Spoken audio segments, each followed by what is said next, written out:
नमस्कार साथियों। बेमेल टॉपिक पढ़ रहे थे और बेमेल टॉपिक के अंतर्गत हमने कल पिछला जो वीडियो देखा था उसमें बहुत सारे प्रश्नों को सॉल्व किया था कि कैसे जो है समूह में से एक अलग लगने वाले जो है शब्द को अलग करना था। आज मैं कुछ संख्या से जुड़े हुए प्रश्न आपके सामने ला रहा हूँ कि जब संख्याएं दी हुई हो कुछ, तो उसमें से एक अलग अपन कैसे निकाल सकते हैं, या कौन कौन से वो तरीके हैं जो हमको अप्लाई करने होते हैं जिसको जानकर हम जो है उस एक बेमेल संख्या को जो है वो हटा सकते हैं। तो देखते हैं, पहला सवाल आपके सामने है कि निम्नलिखित में से कोई चार किसी न किसी प्रकार संबंध है और पांचवा जो है वो क्या है, बिल्कुल अलग है। तो यहाँ 36 है, 64 है, 81 है, 49 है और 62 है। अगर हम इन संख्याओं को गौर से देखें तो पता चलेगा कि जो ये 36 है ये 6 का वर्ग है, 64 जो है वो 8 का वर्ग है, और 81 जो 9 का वर्ग है, और 49 जो है 7 का वर्ग है। जबकि 62 एक ऐसी संख्या है जो किसी का भी वर्ग नहीं है। तो बाकी चारों संख्या जो है किसी न किसी संख्या का वर्ग है, जबकि 62 एक ऐसी संख्या है जो किसी का वर्ग नहीं है। तो अपना जो आंसर है वो राइट होगा, कौन सा, 62, क्योंकि बाकी चार संख्या जो है वो किसी संख्या का वर्ग है, जबकि 62 जो है किसी का वर्ग नहीं है। अगला जो प्रश्न है यह है कि निम्नलिखित पांच में से चार, ठीक है ना, उसी प्रकार संबंधित है, बाकी एक जो है अलग है। तो देखते हैं कौन सा अलग है। हमारे सामने संख्या है 31, 39, 47, 41 और 43। अब यदि हम देखें, ठीक है ना, तो वर्ग किसी का हमें दिख नहीं रहा है, क्यूब हमें दिख नहीं रहा है। तो 39 एक ऐसी संख्या मुझे दिख रही है जो भाज्य है। गणित की दृष्टि से यदि हम देखें तो 39 एक ऐसी संख्या है जो 3 से भाज्य है, इसको हम 3 से तोड़ सकते हैं। जबकि बाकी जो संख्याएं हैं, 31 है, 41 है, 43 है, 47 है, ये अभाज्य संख्याएं हैं, सारी की सारी अभाज्य संख्या हैं। इसलिए ये चारों एक जैसी है, जबकि 39 एक ऐसी संख्या जो क्या है, भाज्य है। तो ऐसी स्थिति में अपने जो है 39 अपना करेक्ट आंसर होगा, क्योंकि ये एक भाज्य संख्या है, बाकी सभी संख्याएं अभाज्य हैं। अगले प्रश्न देखते हैं।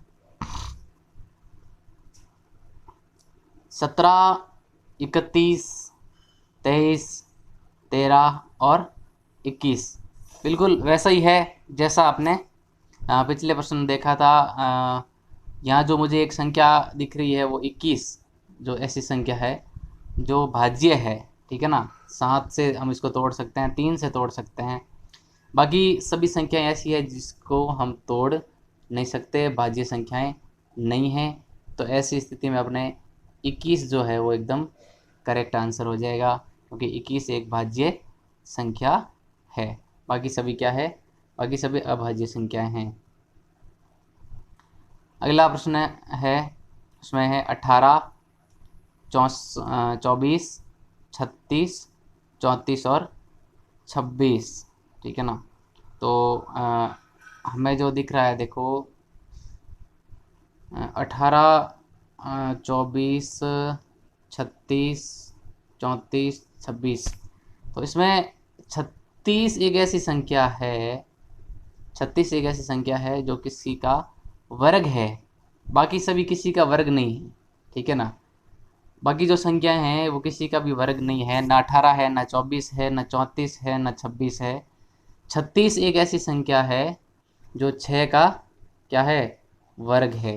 तो अपना आंसर हो जाएगा 36 जो 6 का वर्ग है, ठीक है ना। ऐसे संबंध ढूंढने पड़ेंगे कि कौन सा वर्ग है, कौन सा नहीं है, कौन सी भाज्य है, कौन सी भाज्य नहीं है। तो अलग अलग तरीके जब हम उन संख्याओं में आजमाएंगे तो वो क्वेश्चन अपने आप सॉल्व हो जाएगा। वो तरीके हमें ज्ञात होने चाहिए कि कितने कितने तरीक़ों से वर्ग हो सकता है, घन हो सकता है, कोई भाज्य संख्या हो सकती है, कोई प्राकृत संख्या हो सकती है।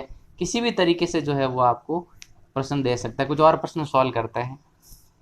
जैसे ये सवाल है, इसके अंदर 215, 143, 247, 91 और 65। जब बड़ी बड़ी संख्याएं हो तो समझ लीजिए कि या तो किसी के वर्ग है, या फिर जो है किसी के क्यूब है, और या फिर जो है किसी न किसी संख्या का गुणा है। ठीक है ना, किसी न किसी संख्या का क्या है, गुणा है। तो अगर हम इसमें देखें तो जो 215 है, ये जो है ये बिल्कुल अलग लग रही है, क्योंकि बाकी जितनी भी संख्याएं हैं वो जो आपके 13 की गुणज है। ठीक है ना, 13 का गुणा उनमें हो रहा है। ठीक है ना, बाकी सभी संख्याओं में 13 का भाग जा रहा है, या यूँ कह सकते हैं बाकी सभी संख्याएं 13 से गुणा करने पर प्राप्त हो रही है। 215 एक ऐसी संख्या है जो 13 से गुणा करने पर नहीं आती है। बाकी सभी संख्याएं 13 की गुणज है, यानी बाकी सभी संख्याओं में जब हम 13 का भाग देंगे तो पूरा पूरा जाएगा, बाकी संख्या में नहीं जाएगा। ठीक है ना, 13 का भाग देंगे इसमें तो बाकी चारों में जाएगा, जबकि 215 में नहीं जाएगा। तो किसी का गुणज भी हो सकती है कोई संख्या, किसी से बराबर विभाजित भी हो सकती है। जैसे अगला सवाल है, ठीक है ना, अपने कैलेंडर पढ़ा था, कैलेंडर के अंदर अपने वर्ष पढ़े थे लीप ईयर और साधारण वर्ष।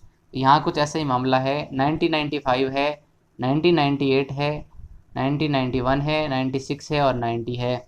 तो यदि हम गौर से देखें कि इसमें कौन सा वर्ष जो है वो लीप ईयर है। बाकी देखिए 95 नहीं है, 98 भी नहीं है, ठीक है ना, 91 भी नहीं है, ठीक है ना, और 96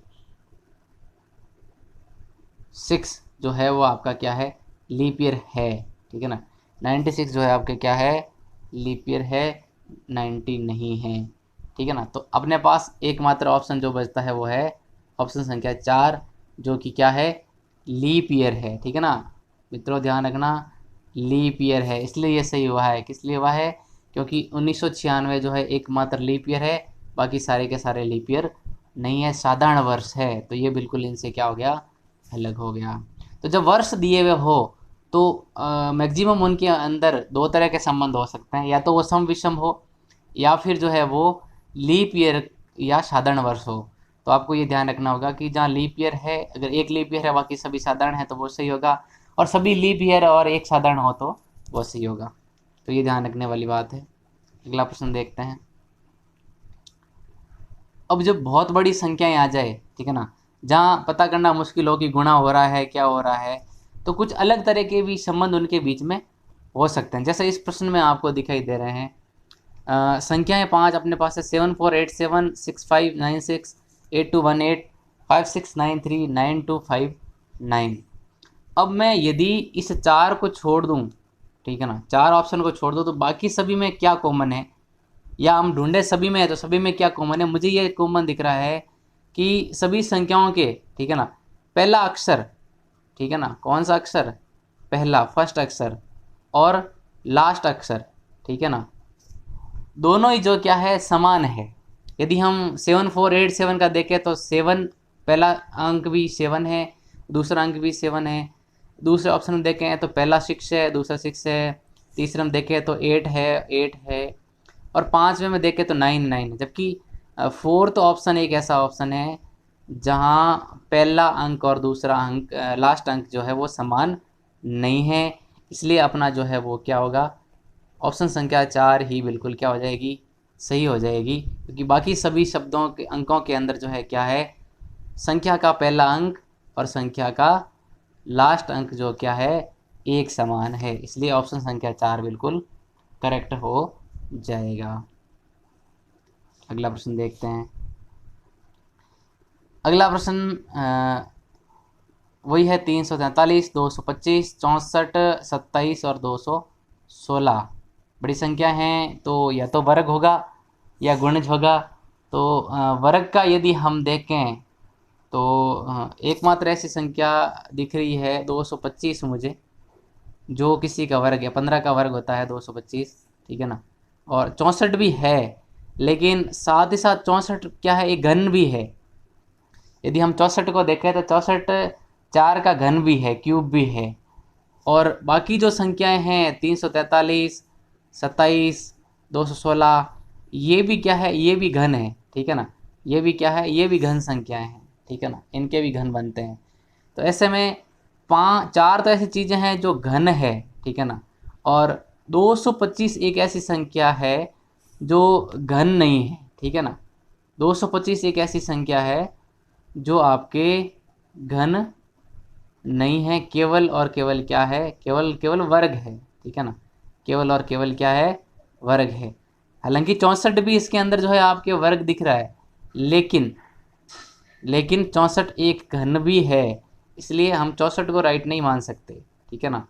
तो राइट क्या होगा, राइट 225 होगा, क्योंकि एक स्क्वायर है, बाकी सभी संख्याएं क्या है, बाकी सभी घन हैं। तो अपना 225 आंसर सही होगा। और अंतिम जो सवाल है आपके वो है 187, 323, 119, 222 और 289। तो इनके अंदर भी जो है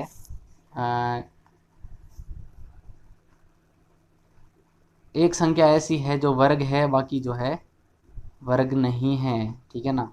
तो गौर से देखें अपन, तो 289 जो है, 289 289 जो है वो 17 का वर्ग है, ठीक है ना।